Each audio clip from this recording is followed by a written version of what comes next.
have a certain MO, like they kill certain types of people. Right. He had no MO. He killed an old man. He killed a young girl. He killed a black dude, a Spanish dude. He was just randomly killing people. Apparently, after he graduated, he got a job out here in New York, lost a job because he got arrested, went down to Florida, and I guess he was just angry and just started killing people. Wow. Oh, and he got caught because he went to go get a payday loan, probably to go get some more guns or something. None of my business. Right. Bullets. And he handed the guy his bag. The guy looked in there, seen a gun, and called the police. Yeah, that's what happened. Wow. Luckily. Wow. Or else it would have been a more string. It would have been. It could have been Unfortunately.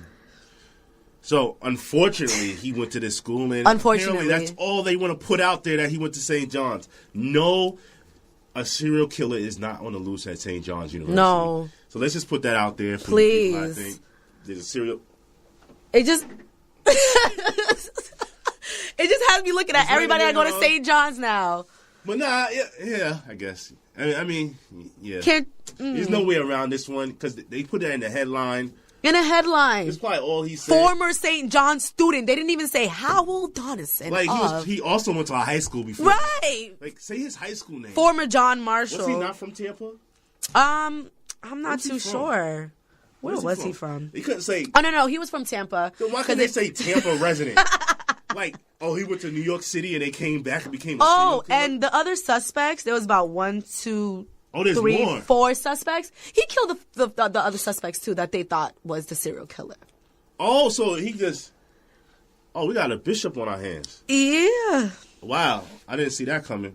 That's news. Like wow. Yeah. Yeah. So, hopefully this guy sees them whatever the max is in Florida. Listen, it's Florida. Yeah, you can never know what could happen. He could walk away or he could go to life.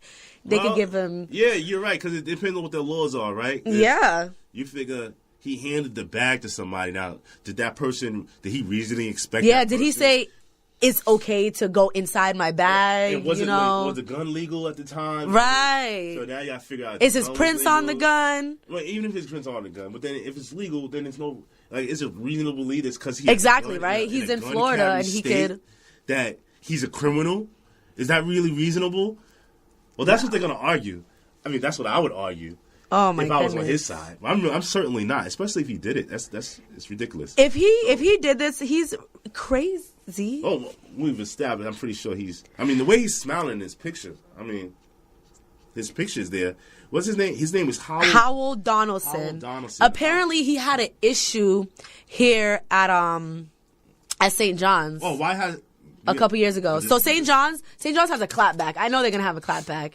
He had an issue with another female here, with another female. You mean a female? Clearly, he had an issue with a female here at the school a few years back when he was going here. I guess he threatened her and.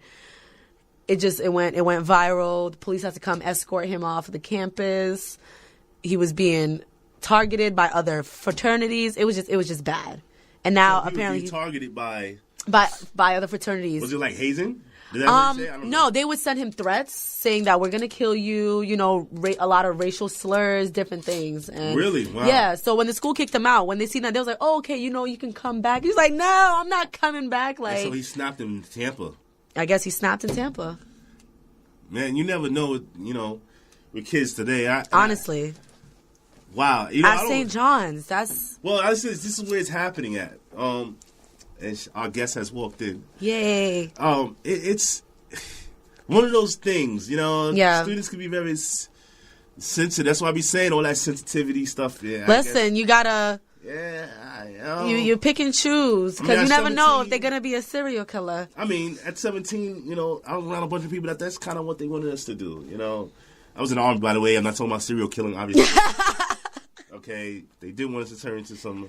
You know what I'm saying? So we're gonna get to our guest because I posted this article if you interested. I'm glad they changed it. They say suspected Florida serial killer, not St. John's alumni is all of a sudden a serial. Like, please don't let that deter you from coming to St. John's. Yeah, this is a great school. It's a great school with a lot of great people. Honestly. Yeah, they just, you know. Some of them might be serial killers. Let me stop. No, not at all. None of us. Ever. So, the next thing you're going to hear, I got a Caviar Carter from Instant Candy Shop. She started her own business about 4 years ago with a flyer and a website, and has grown it to a brick and mortar store in Brooklyn, New York. Hey, Facebook. We are in here. She's probably watching on her way, doing mad illegal stuff on her way here from the Jackie doing? Robinson. What's the I don't word? even know how I got here. How'd you get here? Waze. Yes. Shout out to Waze. Shout out to Waze. Waze has been winning. Which one you on now? 4? Yeah, number 4. So, Waze is always winning with me. ding, ding. Look at that. On point. Yeah, so we have, which name we're going to go by? Aliza Carter. Aliza, she like born with the boss name. How is everything? Everything is good. I'm blessed. You blessed. Yeah. What's it? Year 4? It's year 4, December 9th. We're doing our candyversary. Candyversary. Yeah, You see how they, it's I a love party. everything's candy. Everything is Candy. sweet, good vibes. Everything. Yeah, Sweet. yeah. Delicious. So let's go back 4 years. How did the whole candy start? So actually, it's longer than 4 years, but the store is 4 years. So I started selling hair extensions out the trunk of my car. And then I just got to a place where I wanted to have like a central location for my clients to come to me after I started to build up clientele. So I was looking for space, kind of like, the African space. Oh, yeah. Just yeah. like Just a little small. a little piece. And, the universe gave me a little, like maybe 2 pieces. So then I decided to expand the idea and bring in more than just hair. Kind of just have like a girls' playhouse. Yeah. A love girls' it. playhouse. I love it. So that's what it was. The girls' Why'd your playhouse. eyes light up like that?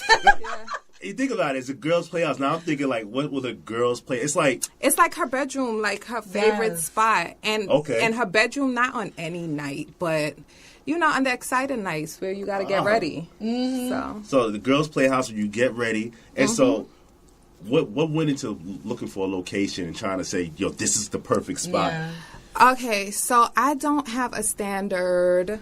My story is not a standard textbook story. That's okay. They're not supposed to be.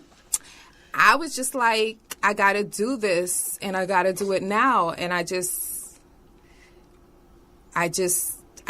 think one day I was dropping my son to basketball, and I was like, I'm going to do this today because I just felt like I was putting it off. And I started acting, and actually the first location I was supposed to get, which is really like the size, it didn't work out. And I guess for a reason. Everything for I a was reason. disappointed, but I got something bigger than I anticipated. So now you got your store, you started to build up, you're building the clientele. Did you ever want to stop? No. Even on my worst day, no. That's good. No. That's motivating. What was you when you say your worst day? What was like a worst day? Like this was it? Because all entrepreneurs got to go through it. So let me backtrack just one. So I say worst day because that's the language people know. But this process, I don't look at good or bad anymore. Some days are a little heavier. So. No, it's so inspiring right now. I love it. Thank you.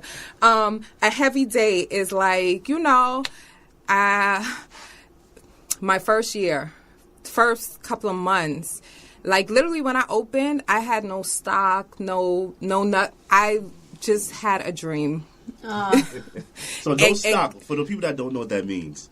No inventory. Stock. No inventory. Yeah, I just had 4 walls and a door. The door, but no clothes, no. Did you have hair at least? Yeah, so I did have the samples, and stock was low, but visually, if you just looked at the store, it was just open space. So the stock was low, and I planned on doing that after because in my head I just had to go.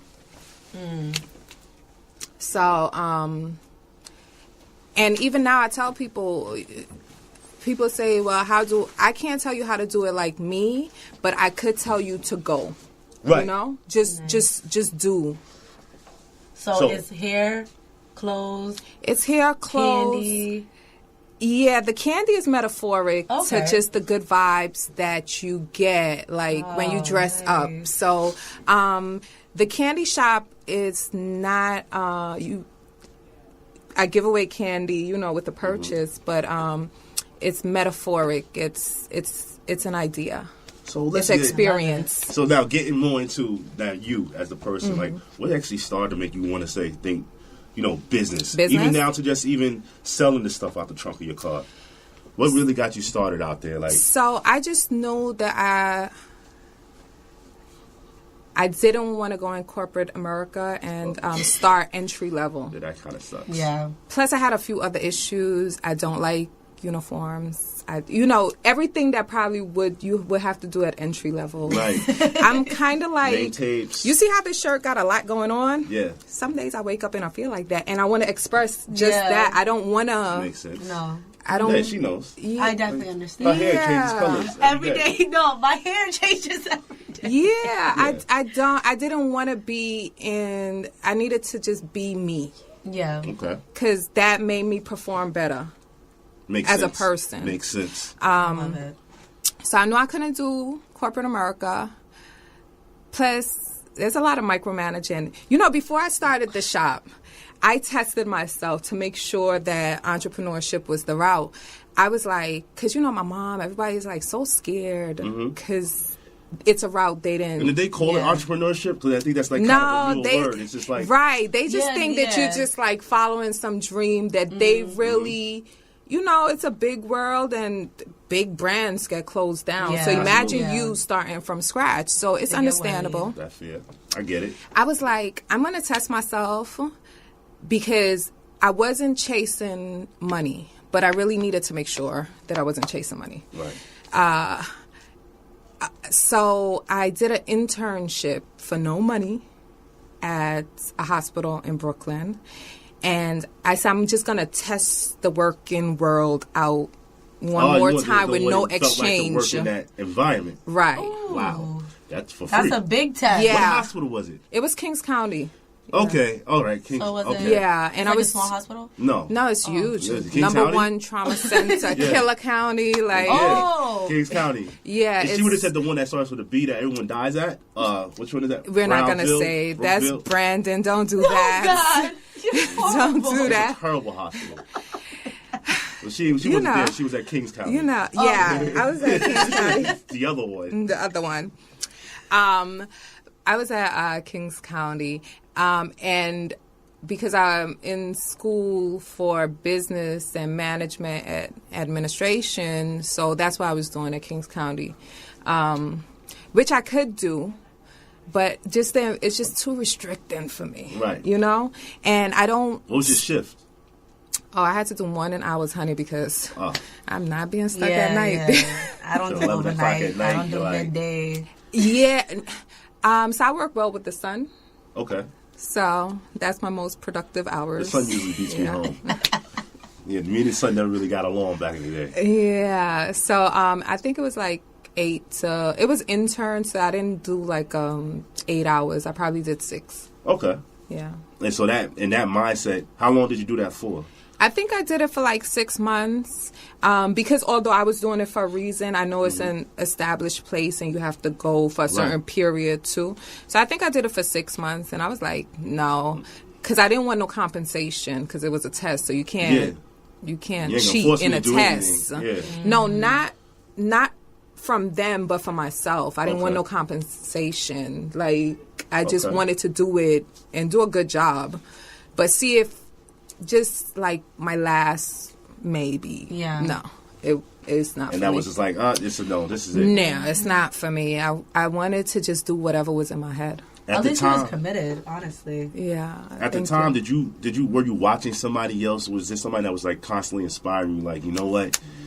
I'm getting pulled, and every time I see her story, every time I see or he, scores another win, it's like, why am I still sitting in this hospital? Get up. No, by the time I got to the hospital, I was already, that was the beginning of the journey. That was just the test to it. And before that, I wouldn't say it was a person.